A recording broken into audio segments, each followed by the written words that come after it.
Good morning, everybody. So this is the morning of December 1st, which is the beginning of Rohatsu week here at New York Zendo and the beginning of Rohatsu session at Daibosatsu Zendo and many other places around the world. This is the last intensive week of the year on our Zen calendar, and it honors the enlightenment of Shakyamuni Buddha. So we've struck the Han this morning to signal dawn of this day. And since Rohatsu week is considered to be one long day, we won't play the Han again until the morning of Rohatsu itself, December 8th. So here we are. And I get to talk to you a little bit this morning. Those of you who were here last week, I dragged everyone along in doing a short scroll dedication ceremony for the 3 Bodhisattva scrolls that are here in the front of the Zendo. Just to my left of Amida Buddha is Monju Daibosatsu. To my right is Fugen Daibosatsu. And then further over to the left on the sliding panel by the ancestors' altar is Fudo Myo-o. And so we dedicated these scrolls last week and activated them, so they are now awake and working hard for us.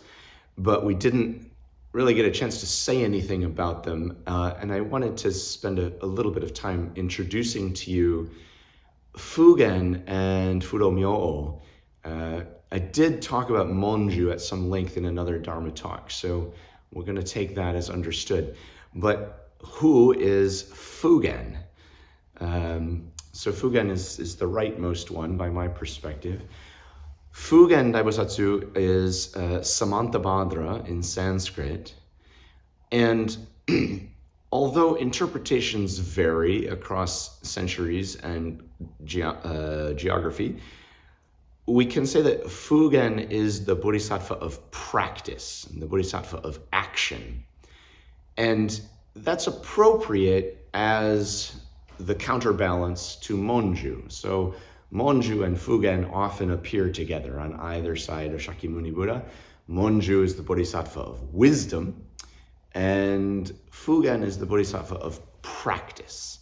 So this is a good left-hand, right-hand thing for our purposes.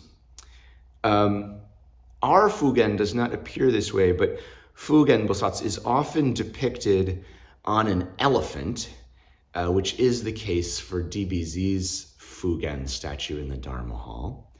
Traditionally, this is a white elephant with 6 tusks. And I wanted to mention that part because in our Dharma Hall on the 2nd floor, we do have a statue riding an elephant with 6 tusks. That's a Kanzeon riding an elephant with 6 tusks. But what are the tusks about? The 6 tusks represent overcoming attachment to the 6 senses. So seeing, hearing, smelling, tasting, touching, and thinking. And the elephant itself symbolizes the power that Buddhism has to overcome these obstacles. The elephant is the most powerful animal, right? And it makes sense that Fugen would be the one sitting on the elephant because it's the practice that has that power, the practice to overcome these attachments with the strength of an elephant. Okay, so that's Fugen in a nutshell. And then all the way on the left is Fudo Myo-o. And it's a little bit dim over there today. We can't see him very well, but if you don't know that image, I encourage you to go up later and take a look. So Fudo Myo-o, as we can see here, is often depicted surrounded by a field of flames and sitting on a rock. And in one hand, he has a sword, and the other hand, he has a rope often. And also of interest, he often has 2 fangs. One is pointing up and one is pointing down. So if he has all of his characteristic field marks, he's one of the most recognizable bodhisattvas in the whole set of bodhisattvas. So Fudo Myo-o, his name means literally immovable in the sense that his faith is immovable.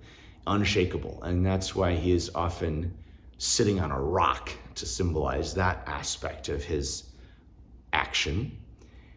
And he's always depicted with this ferocious, angry face. He's got this sort of wrathful snarl. He's supposed to be frightening looking. And what is Fudo about? So we talked about the sword. The sword in the right hand is actually the same symbolism as the sword that Monju carries. It's the sword of cutting through delusion or ignorance. And the rope in Fudo's left hand is to help bind up demons, to catch demons and tie them up. And Fudo, the ferociousness of him can be read in different ways, but the one that I'm seeing as I do this research is he's intended to frighten non-believers into taking up the Buddhist path. Interesting. And the two fangs, also, interpretations vary widely, which is an interesting feature of all these bodhisattvas. What they depict, what they symbolize varies quite a bit depending on who you ask. We'll come back to that later, I think. So the two fangs, sometimes the upward pointing fang is considered to symbolize that Fudo Myo-o is enlightened, that his mind rests in the highest plane of consciousness. But the lower pointing fang indicates that his attention is directed below where he dwells toward the beings in the lower realms and what he can do for them. So also the flames, he's surrounded by flames, and this is in Buddhist symbology representing the purification of the mind by burning away material desires. So he's a very interesting guy, Fudo Myo-o. He's first and foremost ferocious. He's scary. And he's got the sword of wisdom, and he's got the rope of binding demons. And he has a lot of energy, interested in helping out Buddhist practitioners. So I've spent 2 weeks now talking about this. I've brought these 3 scrolls into the temple. What about these bodhisattvas? Why do we have this? Why do we spend any time talking about this? So firstly, the cleanest, simplest answer in Buddhism is that this is total nonsense. This is just distracting superstition that draws our mind away from the strict essentials of the practice as the Buddha taught them. So that is one meaningful perspective, and I want to put that out there. On the other hand, there's another way to look at this. As has been pointed out to me in the past, all of the large, famous, enduring faith traditions in the world, they tend to develop ways of sort of encircling and embracing the whole gamut of human experience within the context of the faith tradition, right? So they develop these tools, these traditions, these mythologies, these symbolisms that allow the faith tradition to relate directly to whatever it is that human beings experience in their lives, which can be a lot of things, right? So for one major example in the Zen tradition, we can think of the many memorial services that we do. We did at least 2 this morning in the context of our morning service. We do a sort of memorial service for Buddhas and Bodhisattvas, honoring them. We do another one honoring our ancestors in our lineage. And we kind of do a third one with the Kanzeon chanting, where it's not a memorial service, but it is a service of compassionate aid to the folks who are on our Kanzeon dedication list and to all folks who are suffering difficulty. So this is really central to our ritual life, this concept of a memorial service. And again, from the perspective of pure, unadulterated, classic Buddhism, this has nothing to do with the Buddha's teaching. The Buddha does not talk about this. It's not part of clean, classical Buddhist practice. But when Buddhism came to Japan, honoring ancestors was very important to the culture, the pre-Buddhist culture of Japan. And Zen just scooped all that up. Buddhism scooped all that up when it mixed with the Japanese culture to produce the Zen school, the Japanese Zen school. So here we are in America, and we're practicing a Zen branch that comes to us from Japan, and these memorial services are still a big part of our ritual activities. And imagine what it would be like if we didn't have that. Imagine what it would be like if we tried to cut out all of this esoteric or secondary, all of these secondary elements of our practice. Imagine if we were trying to practice a completely strict and clean version of Polycanon Buddhism. Some folks are doing that. Some folks are definitely on that page. But in this scenario, what would we have to say, for example, to someone who's in the midst of the grief of losing a loved one? Friday and yesterday, my wife and I were in New Jersey attending a wake and attending a funeral for the father of one of my wife's oldest and best friends. Died when he was 65, just recently. And so, what if I'm trying to say to his bereaved daughter, son, wife, well, we don't have anything for that. I'm sorry that happened. Zen has nothing to say about that. I'm sorry that you're feeling suffering for the attachment that you had to your husband, to your father. Would that really be the best thing to do? Would that really be compassionate, skillful? Would it really be wise?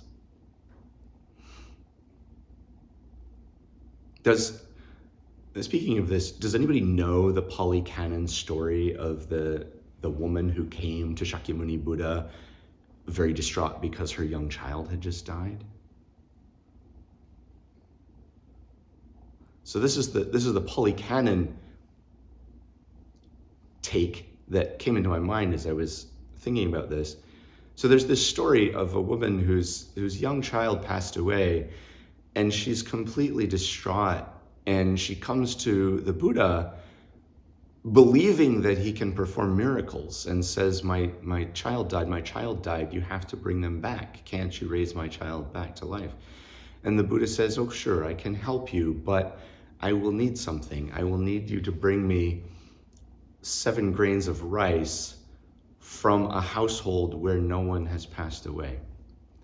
And she says, okay. And she runs off and starts knocking on every door that she can find, saying, okay, can you give me these rice grains? And everyone says, well, no, I'm sorry, our father died, our uncle died, our cousin died. She couldn't find a house where no one had passed away.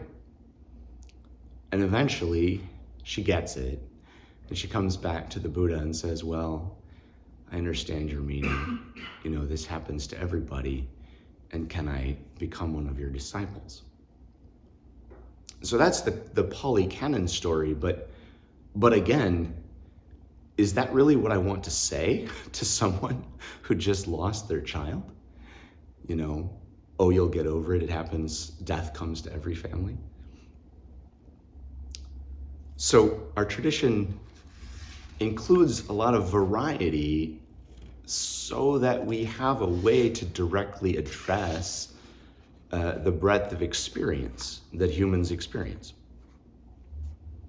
You can think of it the same way on the opposite end of the emotional spectrum. Imagine weddings. Imagine 2 people in the Sangha who want to get married. They're super happy. They're full of joy.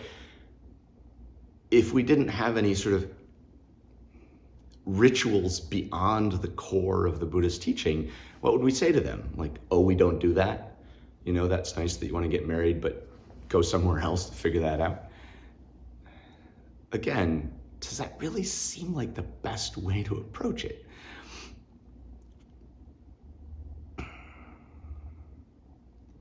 So you get what I'm saying. Our practice, our Zen practice as we approach it, from one meaningful perspective, includes some of this stuff which is really a bit silly. It's really outside the mainstream of the Buddha's teaching. But on the other hand, it's these beautiful and meaningful and rich and skillful ways of working with human experience in all of its breadth and diversity and weirdness and messiness and pain. And so with that in mind, I want to circle back to these three bodhisattvas. So maybe Fudo Myo-o on the far left is the easiest one to use as an example here. This is a bodhisattva of ferociousness, of wrath, of scariness. And at first glance, this guy looks like the total opposite of Buddha, right? Amida Buddha there in the center is standing there with the classic Buddha face of complete calmness and serenity and peace. And then over there is Fudo Myo-o in the midst of a bunch of flames snarling at you with a sword. It seems opposed, right? Like not on brand. But on the other hand, sometimes we get angry. I get angry. Probably some of you get angry once in a while. And as a Zen practitioner, what do you do with that? Well, you could take a very classic old Buddhist perspective and say, well, you have to learn to not have that, have to learn to master that so it does not arise in your mind. Well, it's too late. That anger has arisen in my mind. What now?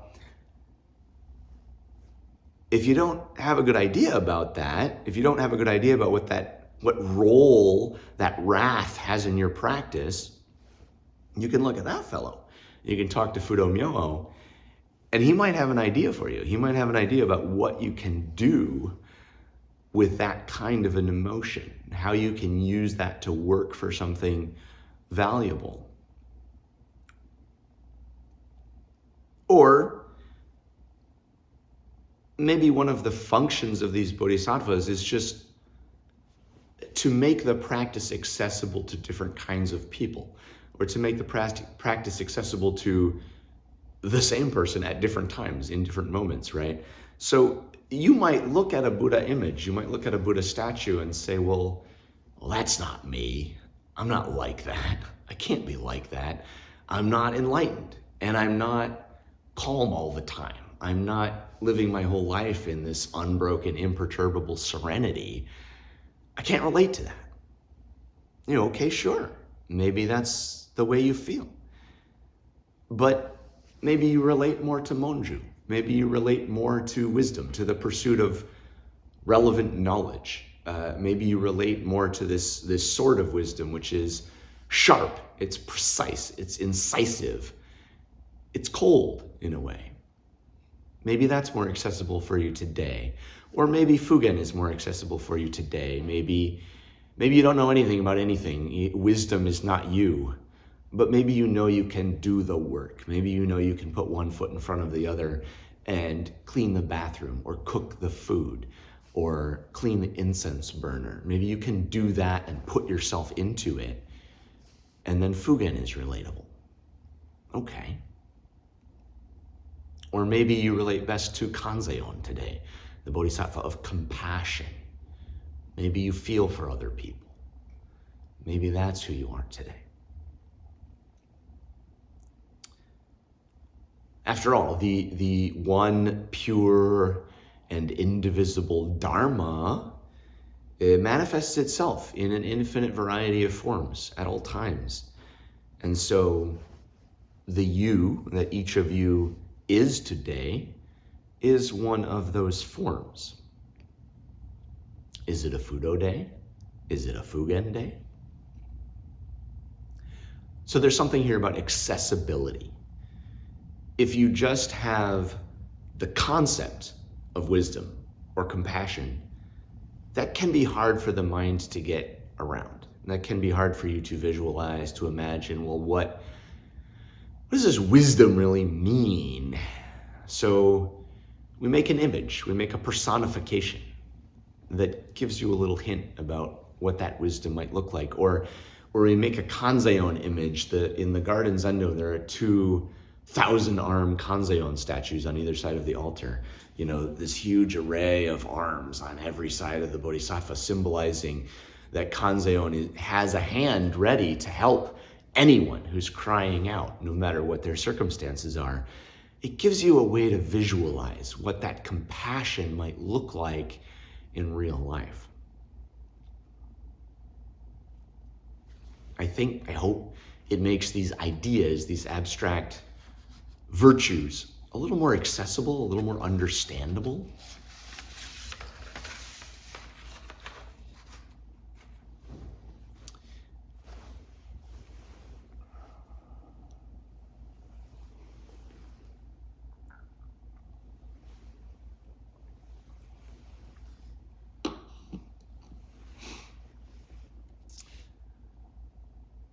So, part 2 of talk.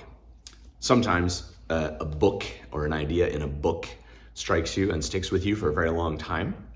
And for me, this is one of those books. Nobody can see because it's dim, but this is a book called What Religion Is, written by Swami Vivekananda. And many years ago, I was in India for a few months working on a volunteer project, and the fellow that I was most closely working with was a young man named Govind, who very endearingly had exerted himself quite a lot in the weeks before I got there to learn English enough so that he could talk to me. And we talked a lot while I was there. He was interested in religion and ethics, and so was I, and we talked about that at great length. And I asked him, you know, what religion are you, right? I mean, on the face of it, he was Hindu, as are a whole lot of people in India. But he said specifically he was a follower of Swami Vivekananda, and I'd never heard of that. So he went about to find this book for me, and he gave me this book to explain, you know, who is Vivekananda. Does anyone know this fellow? Yeah. Yeah? What do you know? So he was a reformist in the Hindu movement in the 19th century. Yeah. Yeah. So he was responsible for a lot of changes in Hinduism, from moving away from more, it's hard to use the word conservative, but more traditional norms that existed in the past. Yeah. He has an interesting connection to what we think of as our lineage here. We talk a lot about the World Parliament of Religions in 1893 because Shakusoen Roshi taught Zen formally for the first time in the United States at that event. And Swami Vivekananda was another person who attended that parliament and taught there. And Shakusoen did not speak English, so his talks were translated by D.T. Suzuki. Swami Vivekananda did speak English and was actually, he made quite an impact at that parliament. A lot of Americans were really struck by what he had to say. So most of this book is Swami Vivekananda laying out 4 different paths of practice, 4 different, he says, paths to self-realization. And I just want to introduce them to you very briefly. So in no particular order, he talks about self-realization through knowledge, jnana. This is the path of philosophy or intellectual conviction, or it includes forbearance. And then secondly, self-realization through control of the mind, or Raja Yoga. This is the path of direct perception of absolute reality, which should sound familiar to us Zen people. He talks about the Raja Yoga path having 8 steps, the last 2 of which are dhyana and samadhi, words in Sanskrit that we also use quite a bit around here. And then the third path that he talks about is self-realization through selfless work. This is karma yoga, the path of action. And this one I think is fairly easy to understand. It's the path of working with love, with non-attachment, usually for the benefit of others, and developing spiritually in that way. And then the fourth one that he talks about is self-realization through, in his words, love of God. In Sanskrit, this is bhakti yoga. And this is the path of devotion, the path of completely giving over yourself to the divine in some manifestation. So, according to Swami Vivekananda, bhakti yoga would include most of Christianity, most of Islam, all of the Pure Land Buddhist sects, where a lot of the practice is, in effect, merging the self with the divine through devotional prayer and activity, right? If maybe some of you had read some of the famous poems of Rumi, where he refers to the divine, to, in his case, Allah, as the beloved. And these poems sort of have a romantic framework to them, where this merging between him and the beloved is taking place. So Swami Vivekananda lays out these 4 different paths of practice. Interesting that they're quite different on the face of them. And according to him, none of them is better or worse than the others. They are available for different kinds of people. And so I was looking through the book, and fortunately for me, stumbled upon this short passage that I think he wrote just for the purposes of this talk. So I want to read you a short bit about bhakti yoga, the devotional path. There's some long sentences in here, so bear with me.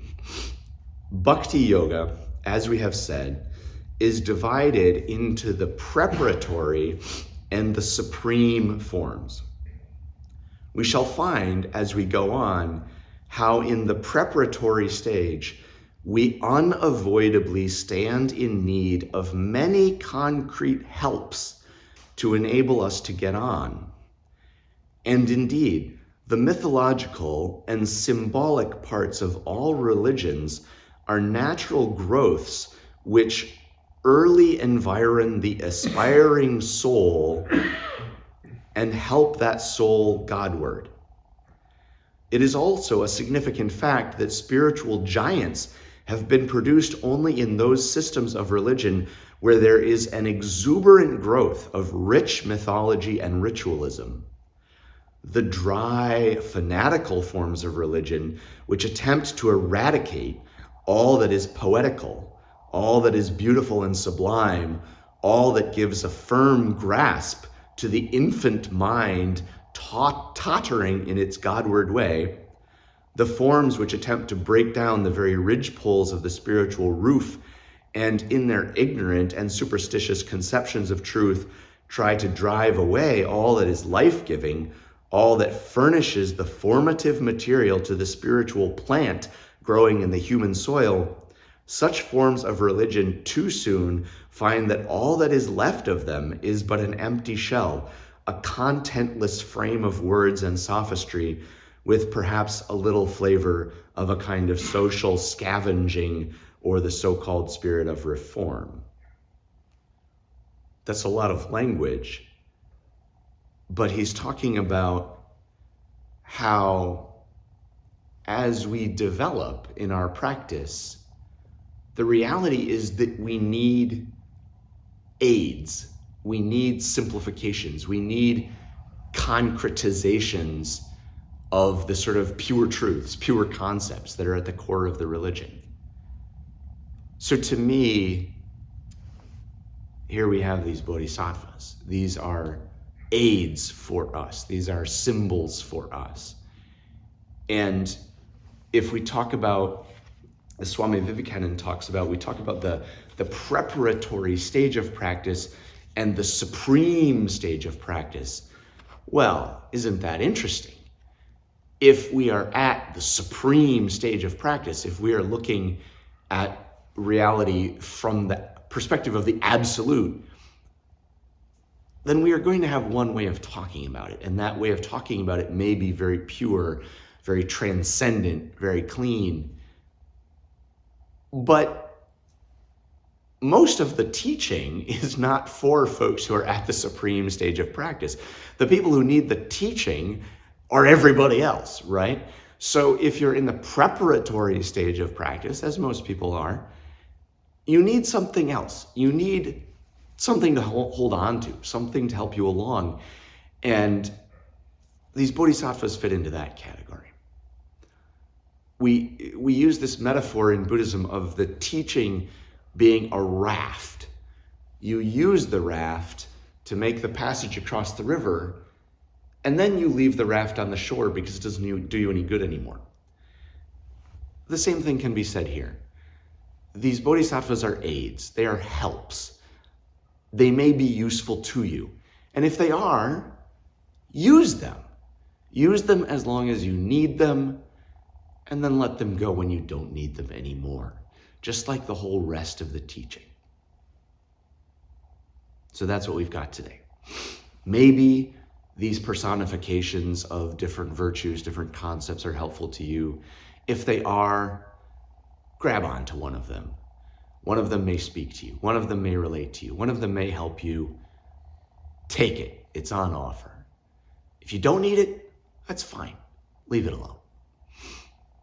And so, now we carry into the rest of Rohatsu week, and we look forward to a chance to intensify our practice a little bit this week. Thank you for being here.